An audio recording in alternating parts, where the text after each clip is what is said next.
또 뭐가 네. 예, 앞에서 손미선 집사님 눈이 참 예쁘다. 네. 예, 좋네요. 우리 좌우에 계신 분들 한번 보시죠. 어디가 이쁜지. 네, 좀 인사를 서로 나누셨으면 좋겠습니다. 그 함께 이제 피택되어서 이제 직분을 받는 것도 참 귀하다는 생각이 듭니다. 특별히 또 짧지 않은 시간 함께 훈련 받으시지 않습니까? 이렇게 늘 이렇게 서로 살피시면서 사실 우리가 혼자 이렇게 교회 섬기는 것 아니고 이후로도 함께 협력해서 교회를 세워 나가야 할 텐데 이런 만남도 굉장히 귀히 여기시고 또 서로 근황은 어떤지 살피시고 서로 위로하고 서로 격려하실 수 있었으면 좋겠습니다. 오늘 이제 교재의 5과와 6과에 해당하는 내용을 살피시게 되는데요. 5과는 사도신경입니다. 사도신경.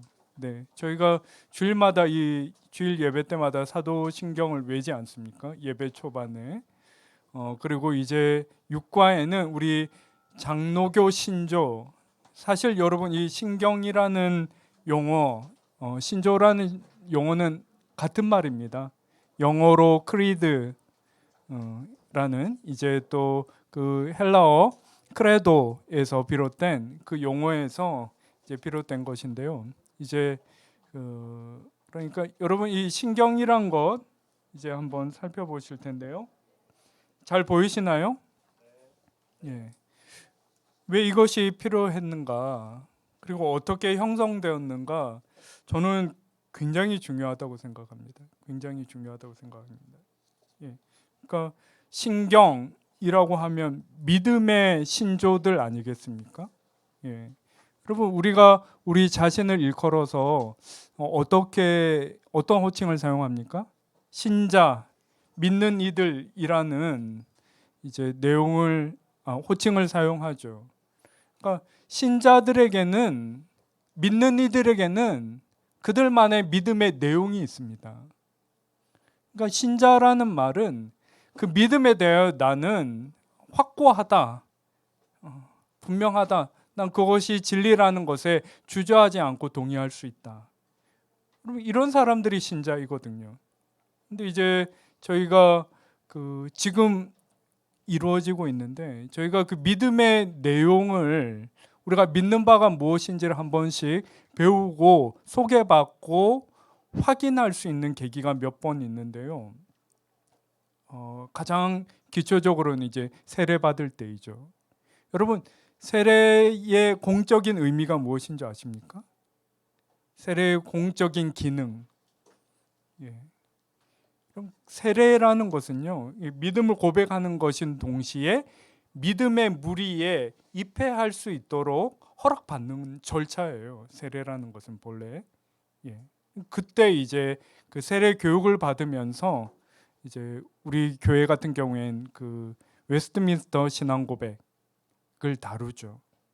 그게 무엇을 하는 것인지 저희가 늘 이렇게 제대로 이해할 필요가 있습니다. 그러니까 신자가 되기에 앞서 믿음의 내용이 무엇인지를 소개받고 배우고 확인하는 시간. 여러분 그 세례 교육 끝에 문답이라고 하지 않습니까? 문답식을 갖지 않습니까? 질문하고 대답하는 거죠. 예. 그러니까 뭐 사실은 대답 어렵지 않거든요. 예, 믿습니다. 이렇게 하면 다 대답이 될 수 있는데, 그러면 제가 예전에 이제 그 세례 교육을 할 때 그 맨 첫 시간에 이제 늘 강조했던 바가 있어요. 거기 보면 이제 중고등학생들이 오거든요.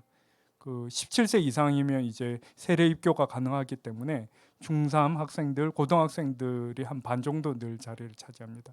여러분 그 중고등학생들 중에 제 발로 온 친구들이 없거든요. 다 선생님이 뭐 엄마 아빠가 심지어 할머니가 등 떠밀어서 오는 애들이거든요.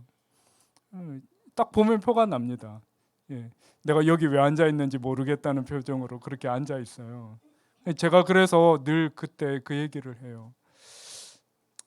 어떻게 이 자리에 왔는지 잘 모르겠습니다. 뭐 보아하니 엄마가 가라고 해서 선생님이 그리고 할머니가 가라고 해서 이 자리에 오신 것 같은데, 여러분 이제 8주간 세례 교육을 마치면 그 마지막에 문답식이라는 것을 합니다. 예. 그때만큼은 여러분이 이 자리에 어떻게 왔든, 그러니까 다른 사람에게 등 떠밀려서 왔다 할지라도 문답식 할 때 예 아니오는 반드시 자기가 대답해야 합니다. 제가 그걸 늘 강조합니다. 네. 그래서 심지어 저는 이렇게 얘기도 합니다. 그냥 이 절차 한번 잘 넘어가기 위해서 예 하는 것보다 내가 숙고했을 때 아직 이것이 충분히 내 마음으로 받아들여지지 않는다 싶어서 아니요 하는 것이 여러분에게 더 중요하고 의미 있는 계기가 될 수 있다고 나는 믿습니다. 그렇게 얘기하거든요. 여러분, 그리고 이제 우리가 또 한 번의 기회는 이렇게 직분. 여러분, 그 항존직이 무엇입니까? 항존직이 교회에서 주어진 이 직분이 나의 생애 끝까지 유지된다는 뜻 아니겠습니까? 굉장히 우리의 신앙에 있어서 또 이 신앙 공동체 안에서의 삶에 있어서 굉장히 중요한 한 계기인 것이죠. 이때 다시 한번 우리 믿는 바의 내용이 무엇인지, 그것에 대해서 나는 확고한지 확인할 필요가 있고, 그래서 저희가 이런 시간을 갖는다라는 것이에요. 그래서 이제 저희가 늘 너무나 익숙히 이 사도신조를 이제 외곤하는데, 이것이 왜 우리에게 주어졌으며 어떻게 형성된 것인가, 오늘은 그것을 한번 살펴보도록 하겠습니다. 여러분, 그 신조를 이제 살펴볼 때 저희가 반드시 살펴봐야 할 내용이 전통, 정통 혹은 전통이라는 이 말인데요. 여러분, 이 사도신경은 교회 사회에서 그러니까 주후 800년 되는 즈음에 확정이 됐어요. 이 얘기 무엇이냐면, 그러니까 주 2, 3세기부터 이 신앙의 내용에 대한 굉장히 격렬한 논쟁이 이어졌었거든요. 그래서 그 우리의 믿음의 그 초점이 어디에 있는지를 하나씩 분별하면서 확정해 가기 시작했습니다. 여러분, 이 사도신경은 우리말에는 그 잘 드러나지 않지만 이제 원문을 보면 12가지 문항이 합이에요. 조합이에요. 12가지 신앙 고백적 문장으로 이루어져 있는 것이거든요. 그걸 그러니까 그 격렬한 아주 오랜 그 신학적 논쟁 끝에 하나씩 확정해 갔던 거예요. 그렇게 세월이 언제 확정됐다고요? 그래서 800년. 그러니까 대략 최소한 500년에서 600년 이상의 그 신학적 논쟁의 산물이라는 것이에요. 그러니까 이 사도신경을 외울 때 저희가 한 번씩은 그 무게를 좀 이렇게 마음으로부터 느껴야 합니다. 그러니까 이제 논쟁이란 것이 무엇이겠습니까? 그리고 그 확정이란 것이 무엇이겠습니까? 보다 정확한 것 그리고 덜 정확한 것 사이의 분별인 것이죠. 그래서 어떤 논쟁 끝에는 어떤 주장을 펼친 사람은 이단으로 규정되기도 했습니다. 그러니까 끊임없이 믿음의 본질을 흐트리는 이단들이 나타났던 것이죠. 저희가 이제 그 서신서를 보면 뭐 사도행전부터 그렇죠. 계속해서 이렇게 그 믿음의 그 본 도리를 흐트르는 사람들이 계속해서 등장하지 않습니까? 그리고 서신서의 가장 중요한 목적 중에 하나는 그릇된 지식을 교정하기 위한 것이죠. 바른 가르침을 펼치기 위한 것이었죠. 근데 이제 그럼 무엇을 기준으로 옳고 그름을 가를 것인가? 기준이 뭐가 되겠습니까? 성경이죠, 성경. 근데 문제가 있어요. 이단도 성경을 인용하다라는 것이죠. 그러니까 여러분, 이 정통이라는 것은요, 여기 이렇게 그 이레네우스라는 이제 나중에 나온 이제 교부 한 4, 5세기까지 기독교 정신을 확립한 중요한 신앙의 스승들을 우리가 교회의 아버지 어머니라고 하여서 교부 교모 이렇게 부르거든요. 아주 중요한 교부 중에 한 분이신 이레네우스가 이 정통이라는 것을 신앙의 기준, 그러니까 성경의 정통한 해석이다 이렇게 얘기를 했어요. 이 라틴어로 레귤라 피데이인데요. 믿음의 잣대라는 뜻이거든요. 그러니까 성경에 대한 같은 본문에 대한 다양한 해석이 있을 수 있는데 무엇이 우리 신앙 공동체의 기준으로 삼을 만한 해석인가를 가렸던 거예요. 그러니까 다 성경을 읽는 것이 중요한 것이 아니라 바른 해석이 중요한 것이죠. 그리고 교회가 그것을 두루 이렇게 살펴서 확정했던 것입니다. 정통이란 그런 것이에요.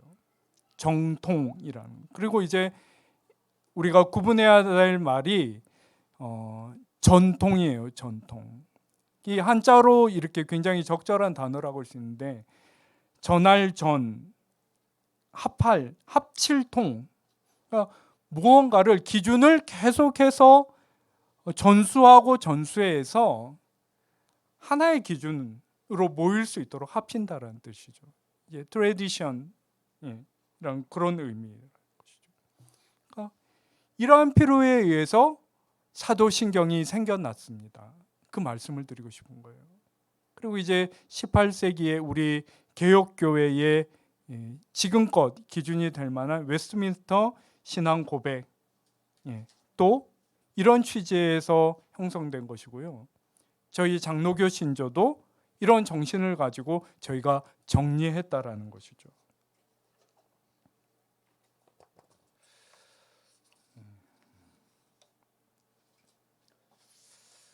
잘 보이시나요?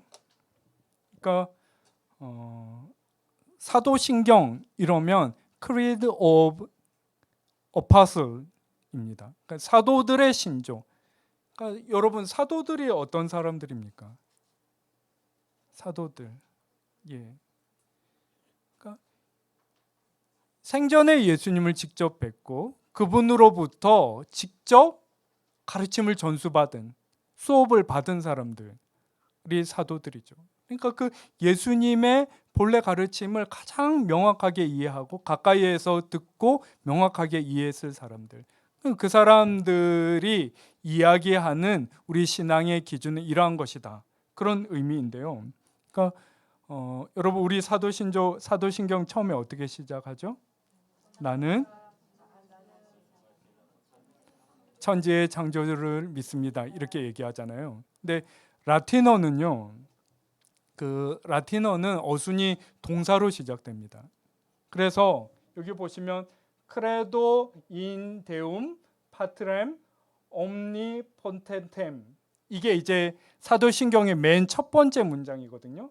저 크레도가 동사예요. 동사. 그러니까 믿습니다라는 동사입니다.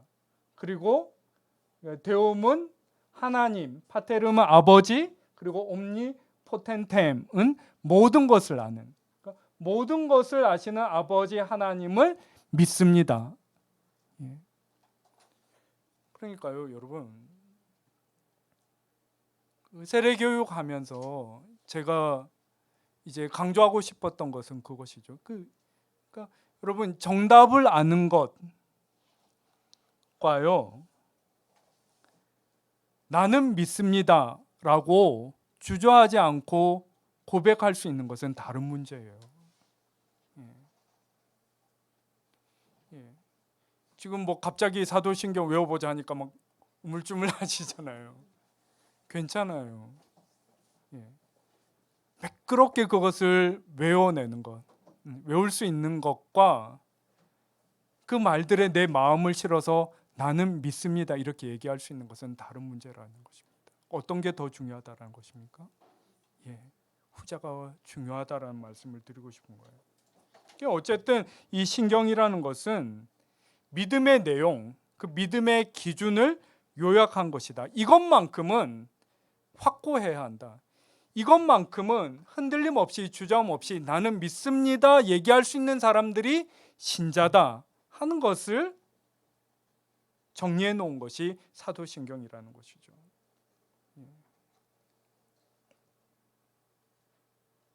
그리고 이제 우리가 외우고 있는 이 사도신경은 여러분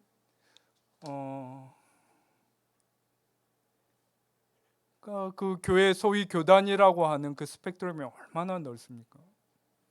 예. 우리는 어느 교단에 속해 있죠? 예, 장로교에 속해 있죠. 좀 대충 어느 정도 이렇게 그것을 구분하자면, 예, 그것은 이제 이 개혁 교회 안에서도 한 부분인 것이죠. 예. 여러분, 천주교가 이단입니까? 네. 그럼 이 기독교라는 것은요, 우리 개혁교회와 그 소위 가톨릭 교회라고 얘기하는 그 교회와 그 다음에 동방종교회와 또 그 외에 정말 크고 작은 수많은 그 다양한 색깔을 지닌 그 교단들의 연합이거든요. 근데 이 사도신경은 그런 다양한 교단들 가운데 가장 보편적으로 인정받고 있는 그런 신경이기에 우리에게 굉장히 소중하다라는 것이에요. 그래서 그 내용을 이렇게 보시면 제가 아까 12가지 문장으로 구성되어 있다 이렇게 얘기했는데요. 그러니까 1번부터 8번까지는 하나님에 대한 신앙 고백입니다. 하나님에 대한 신앙 고백. 그러니까 성부는 누구시며 성자는 누구시며 성령은 누구신가. 그리고 그 하나님의 본성에 대한 우리의 신앙 고백을 분명하게 표현하고 있는 것이죠. 그리고 9번부터 12번까지는 성도는 누구신가.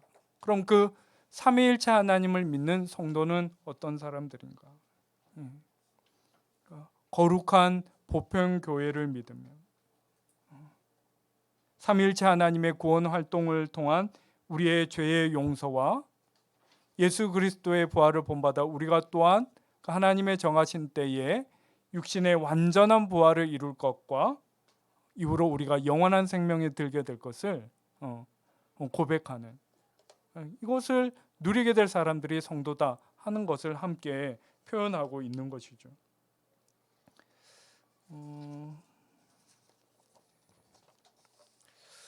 그러니까 1번부터 8번까지 삼위일체 하나님. 그러니까 여러분, 우리가 스스로를 혹은 다른 사람들이 우리를 지칭하는 중요한 호칭 중에 하나가 그리스도인이지 않습니까? 그리스도인. 예. 우리 종교를 한자로 어떻게 부르죠? 기독교라고 부르잖아요. 여러분, 이 기독이라는 말은 그 헬라어 그리스도를 그 한자어 중에 비슷한 음을 낸 그 한자어를 찾아서 기독 이렇게 표현한 거예요.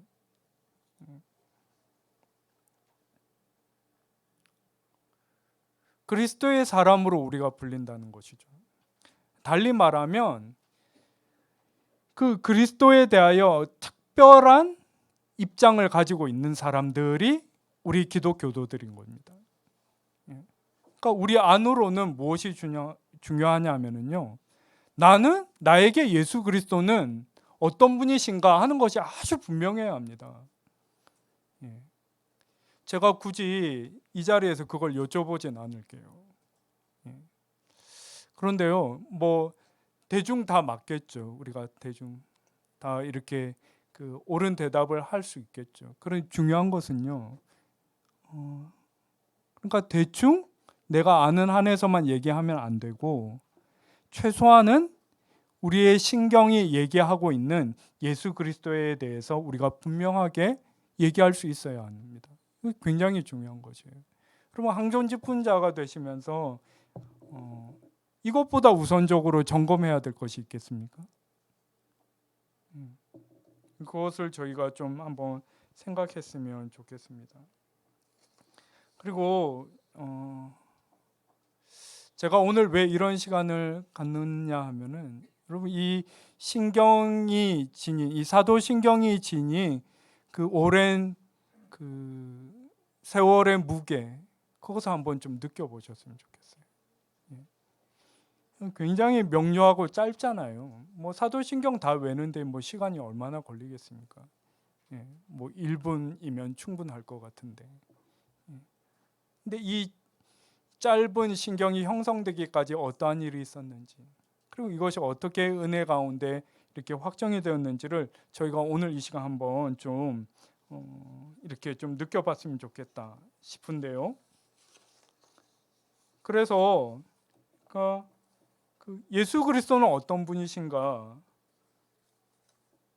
로부터 신경이 시작되었다라는 거예요. 여러분, 나사렛 예수 그리스도이시지 않습니까? 나사렛 예수 그리스도. 그 예수는 그야말로 그분의 이름이죠. 성자 하나님이 이 땅 가운데 사용하신 이름이죠. 그거 아십니까? 그 예수님 당시에 굉장히 흔한 이름이었습니다. 여호수아에서 이제 그 변형된 이름이거든요. 예수라는 이 이름은 동네마다 예수가 다 있었어요. 예수님 당시에. 그래서 이분이 생활하신 그 출생지, 아니 그러니까 그 출생지인 나사렛을 붙이는 겁니다. 동네마다 예수가 다 있었기 때문에. 나사렛에 살며 자란 예수인 거죠. 우리의 주님 예수 그리스도는. 근데 나사렛 예수, 그런 이름인데 거기에 뭐가 붙죠? 그리스도이죠. 여러분, 이 그리스도는 무엇을 의미합니까? 성경적으로.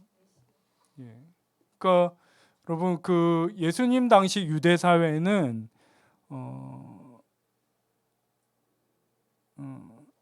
그러니까 히브리어와 헬라어를 공용어처럼 함께 사용했던 시대예요.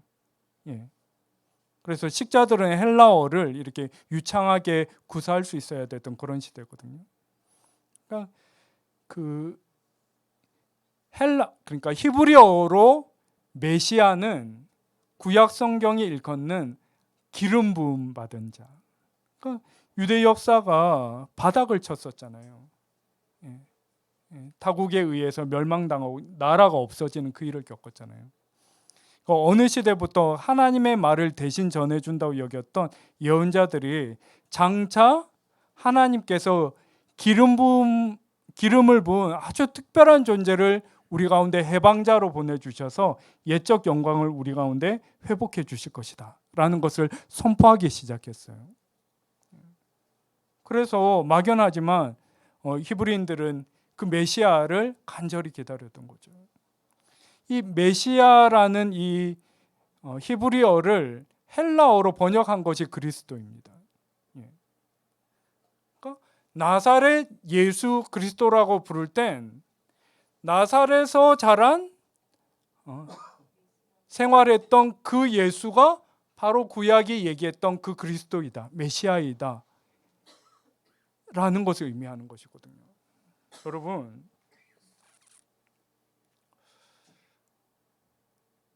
우리는 어떤 면에서 이런 호칭을 너무 자연스럽게 사용하고 있지만, 저는 한 번쯤은 이것이 어떤 면에서 정말 말도 안 되는 주장이라는 것을 우리가 좀 적나라하게 직면해 볼 필요가 있다. 그러니까 여러분, 유대인들이 아직도 이걸 받아들이지 않잖아요. 근데 어떤 면에선 납득할 만한 면이 있어요. 이게. 나사렛 예수를 가리켜 메시아라고 주장하는 것이 여러분 그 예사 주장이 아니라는 거예요.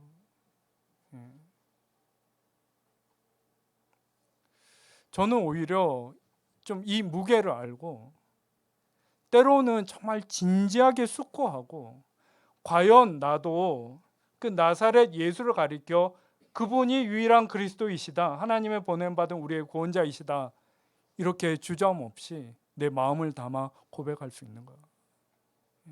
그리고 이건 굉장히 중요한 문제라고 저는 생각하고요. 어떤 면에서 거듭거듭 이거는 스스로 확인해 봐야 할 문제다, 그 말씀을 드리고 싶습니다. 이렇게 시작된 거예요. 그래서 이제 제가 그 사도신경을 형성하는데 굉장히 결정적인 영향을 미쳤던 몇 가지 그 신학 논쟁을 오늘 소개하고 싶은데요. 가장 유명한 게 이제 아리우스 논쟁입니다. 이 아리우스라는 이 주교였어요, 한 교회에. 근데 이분이 이렇게 얘기하시면 한번 잘 들어보셔요. 아리우스가 이렇게 말했습니다. 하나님은 한 분이시다.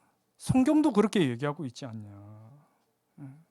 그리고 그분으로 하나님 외에 나머지 모든 피조물은, 인간을 포함해서 피조물은 하나님으로부터 나왔을 뿐이다. 그런데 한때 나사렛 예수라 불렸던 그 일을 가리켜 어떻게 하나님과 동일하다고 얘기할 수 있느냐. 어떻게 생각하세요? 어떻게 생각하세요? 여러분, 이 신학 논쟁이란 것을 저희가 그 편견 없이 바라보면은요, 굉장히 이렇게 합리적인 부분들이 있어요. 네. 그러니까 우리가 오히려 그런 것들을 이렇게 고민해 볼 필요가 있다라는 것이죠. 근데 이것에 대하여 아타나시우스라는 교부가 이렇게 반박했습니다.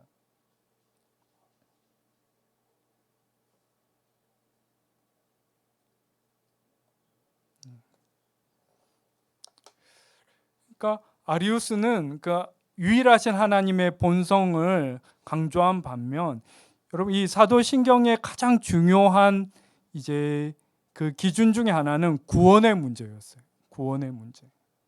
이렇게 얘기합니다. 그 어떤 피조물도 다른 피조물을 구원할 수 없고 오직 하나님만이 구원하실 수 있는데, 예수가 하나님이 아니시라면 어떻게 우리의 구원자가 될 수 있느냐. 이게 무슨 말이냐면요, 여러분 얼마 전에 이제 일제일 제자 양육자반에선 이 얘기를 다뤘었는데요. 여러분 그 인간의 구원이 가능하려면 두 가지 조건을 충족시켜야 돼요. 충족시켜야 돼요. 한 가지는 무엇이겠습니까? 인간과 똑같아야 돼요. 인간처럼 이렇게 그 한계를 지닌 조건 안에 연약함을 지니고 이런저런 잘못을, 그러니까 성경이 죄라고 얘기하는 그런 죄를 범하는 똑같은 존재여야 인간을 대신할 수 있어요. 그렇죠? 그렇죠? 그러니까 어떤 신적인 존재가 선심으로 내가 용서해 주지, 이것은 완전한 구원이 아니라는 거예요. 그러니까 한편으론 인간과 똑같은 조건을 지니고 있어야 돼요. 두 번째 무엇입니까? 그렇게 똑같은 존재이면서도 인간과는 구분이 돼요. 어떻게 구분이요? 거룩해야 되는 거죠. 죄가 없어야 되는 거죠. 한편으로는 인간과 똑같으면서 한편으로는 인간과 달라야만 그런 존재의 중재를 통해서만 우리의 죄의 문제는 해결된다라는 것이에요. 그러니까 이제 이 첫 번째, 두 번째 문제를 다루고 있는 것입니다. 그러니까 나사렛 예수를 가리켜 하나님과 동등한 존재라 과연 일컬 수 있느냐 할 때, 이 아타나시우스라는 교부는 구원의 문제를 가지고 그분이 하나님이 아니시면 우리의 구원자가 되실 수 없다. 우리가 이것을 먼저 분명하게 하는, 그러니까 예수 그리스도가 하나님이심을, 삼위일체 하나님의 한 위이신 것을 우리가 분명히 해야 된다라는 것을 강조했다라는 것이죠. 두 번째 논쟁은 그럼 무엇이겠습니까?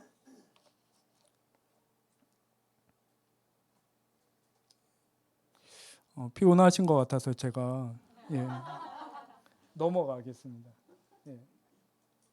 재밌는 게 있지만, 그러니까 예수 그리스도가 하나님이시다는 것이 분명하게 정리된 이후엔 또 어떤 문제가 있겠어요? 예. 하나님이신 그분이 어떻게 또 동시에 인간이라 말할 수 있느냐? 그 문제가 있는 것이죠. 예. 그러니까 아폴리나리스라는 교부는 사실은 정통주의자였어요. 아리우스가 예수는 하나님이 될 수 없다 얘기할 때 그것을 격렬하게 반대하면서 당신이 그렇게 말하는 것은 중요한 것을 빠뜨리는 것이고 절대로 그렇게 얘기해서는 안 된다. 이렇게 얘기했던 분이신데 치우쳤던 거예요. 치우쳤던 거예요. 이분이 이렇게 또 얘기를 했어요. 예수님이 하나님이시라며 어떻게 그분의 한 인격 안에서 신성과 인성이 이렇게 뒤섞일 수 있습니까?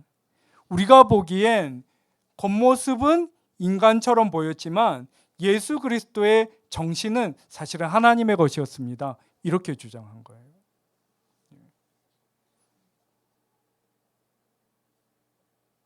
그것에 대해서 그레고리우스라는 교부가 이렇게 또 얘기를 합니다.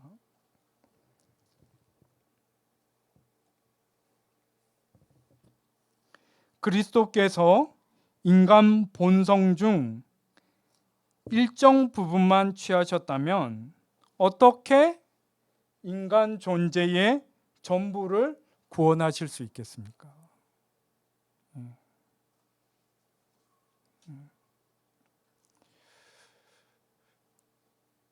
여러분, 그 감리교의 창시자라고 일컫는 웨슬리가 이런 말을 했습니다.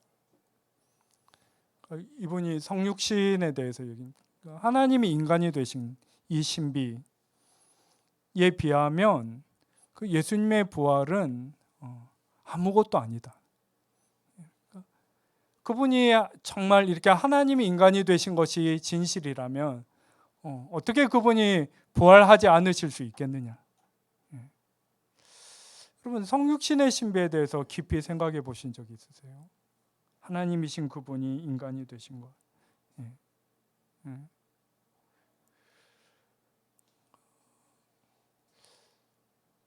만약에 그분의 조건이 우리와 달랐다면,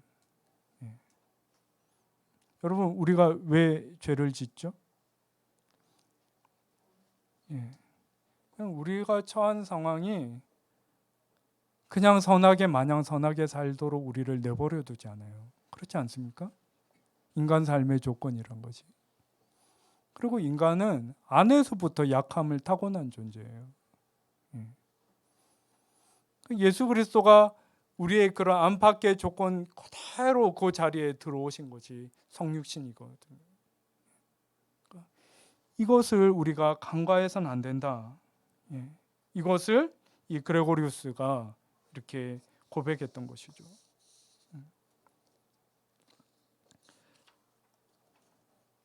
그러니까 온전한 신인 동시에 온전한 인간.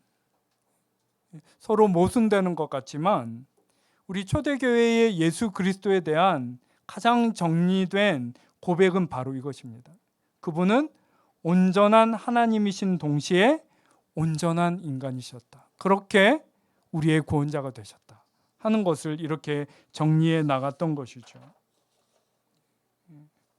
그리고 마지막으로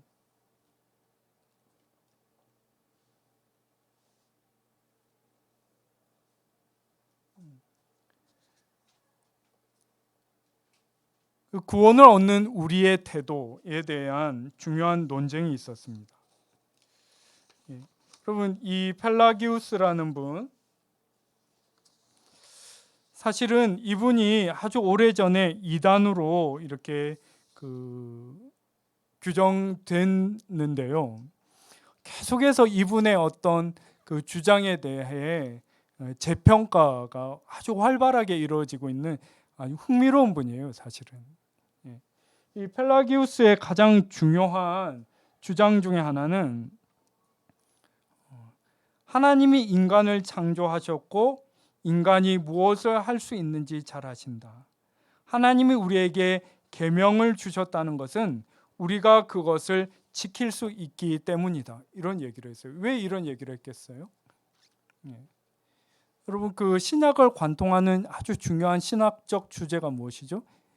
소위 이신칭의라고 얘기하는, 우리가 우리의 공로가 아닌 믿음으로 구원을, 오직 하나님의 은총을 통해서만 전적으로 우리가 구원을 얻게 된다. 그런데 이 고백이 악용되는 경우가 있어요. 구원이 전적으로 하나님 편에서만 이루어지기 때문에 우리 편에서 할 것이 없는 거죠. 때때로 그것을 소홀히 여기는 경향이 생겨나는 것이죠. 그렇지 않습니까? 그것을 지적한 것이에요. 하나님이 의도가 정말 그것이었는가? 그리스도인이 마땅히 거룩한 삶을 위해 애써야 하지 않는가? 그것을 이렇게 강조했던 거예요. 근데 이분이 이 주장을 한 배경이 있어요. 굉장히 경건한 삶을 위해 노력한 그 수도자였거든요, 펠라기우스는. 그런데 이제 그 교회의 중심이 로마에 갔더니 그 성직자들이 정말 이렇게 그 너무나 가당치 않은 그 타락한 모습을 보였던 거예요. 그것에 깊이 실망하고 우리 신자들이 어떻게 거룩한 삶을 스스로 애써야 되는지를 강조하고 싶었던 것이죠. 그런데 이 논쟁의 반대편에 있는 중요한 인물이 바울 이후 가장 위대한 교보라고 일컫는 아우구스티누스였습니다. 그림도 예쁘지 않습니까? 아우구스티누스가 펠라기우스의 그런 논쟁에 대해서 아주 중요한 그 초점을 분별했어요. 그러면서 뭐라고 얘기했냐면, 우리는 물론 자유로운 존재로 창조되었지만 우리의 의지는 타락으로 인하여 약해졌다는 거예요. 성선설, 성악설 얘기하지 않습니까? 그 성선설, 성악설의 그 이제 요지가 뭐겠어요? 우리의 의지의 지향이 어디를 향하는가? 그 얘기죠. 성선설, 성악설은. 우리가 그냥 뭐 완전히 선한 존재, 완전히 악한 존재 그 얘기 아니라 성선설, 성악설의 아주 중요한 초점적 포커스 중에 하나는 우리의 의지의 방향이 어디를 향하는 거예요. 근데 신자들의 경험상 이것이 어디를 선과 악 중에 어디를 향하더라는 것입니까? 악을 향하더라는 것입니다. 우리가 어떤 선한 의지를 지니고 있더라도 결국 결론적으로 그것이 근본적으로 악을 향하고 있음을 우리가 절대로 어떤 경우에도 간과해서는 안 됩니다. 이것은 반드시 강조되어야 합니다. 라고 얘기한 것이 아우구스티누스였다는 것입니다. 그래서 죄로 치우친 우리의 본성은 악을 향한 심각한 경향을 지니고 있습니다. 이런 삐뚤어진 본성은 오직 하나님의 은총을 통해서만 치유될 수 있습니다. 우리는 마땅히 이렇게 얘기해야 됩니다. 하는 것을 했던 것이죠.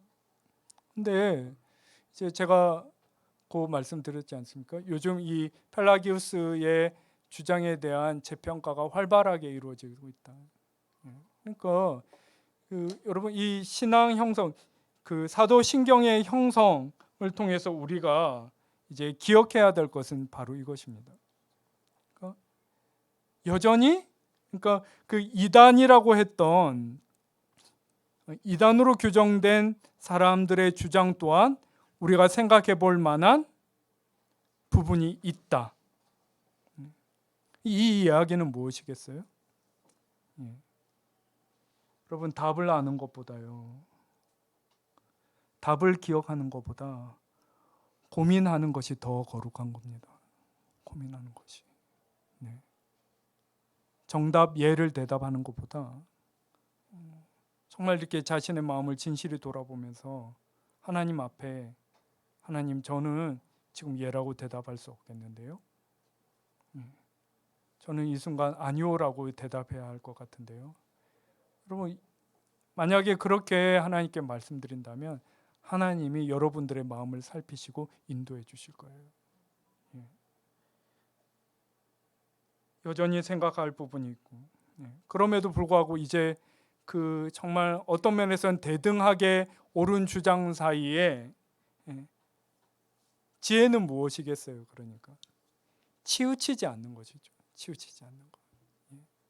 신성을 너무 강조한 나머지 하나님의 성육신 그 인성이 지닌 의미를 간과하거나, 인성을 너무 강조한 나머지 그분의 하나님 되심을 간과하거나 그러면 안 되는 거죠. 그리스도인의 거룩한 삶과 선행을 너무나 강조한 나머지 우리 안에 있는 악한 경향과 그것을 다루시는 하나님의 전적인 주권을 간과해서는 안 되는 것이죠. 그러니까 여러분, 이 신경이 우리에게 전하는 지혜라는 것은요, 고민하는 가운데 치우치지 않는 것입니다.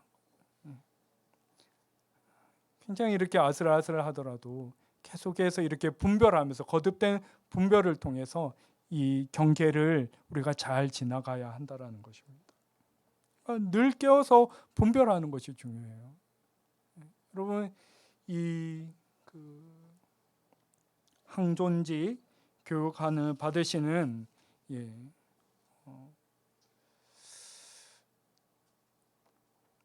항존직에게 요구되는 가장 근본적인 자질이 무엇이겠습니까?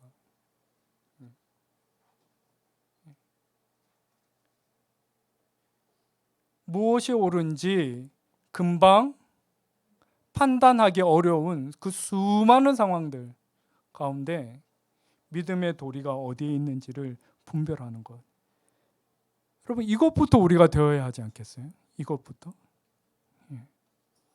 여러분이 이제 섬기시게 되는 그 모든 자리에서 수많은 질문들이 주어질 것입니다. 걱정하지 마세요. 반드시 그런 질문들이 우리에게 주어질 것이에요. 그때에 깨어서 분별해 갈 수 있는 이 영적 자질, 이것이 가장 중요하다는 것이죠.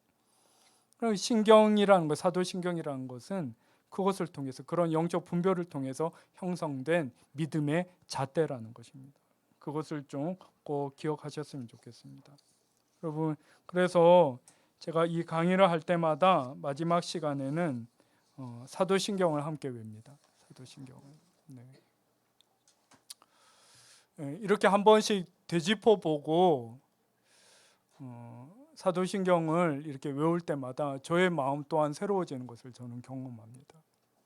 그냥 의뢰하는 것 아니라 그것에 실린 얼마나 긴 세월 우리 믿음의 선배들이 분별의 분별 끝에 이것을 우리에게 영적 유산으로 전수해 주셨는지를 기억합니다. 또 우리 또한 그 영적 분별을 계속해서 이어나가기를 바라면서 사도신경으로 기도하고 이 시간 마쳤으면 좋겠습니다. 나는 전능하신 아버지 하나님, 천지의 창조주를 믿습니다. 나는 그의 유일하신 아들 우리 주 예수 그리스도를 믿습니다. 그는 성령으로 잉태되어 동정녀 마리아에게서 나시고 본디오 빌라도에게 고난을 받아 십자가에 못 박혀 죽으시고 장사된 지 사흘 만에 죽은 자 가운데서 다시 살아나셨으며 하늘에 오르시어 전능하신 아버지 하나님 우편에 앉아 계시다가 거기로부터 살아있는 자와 죽은 자를 심판하러 오십니다. 나는 성령을 믿으며 거룩한 공교회와 성도의 교제와 죄를 용서받는 것과 몸의 부활과 영생을 믿습니다. 아멘. 네, 감사합니다. 네, 수고하셨습니다.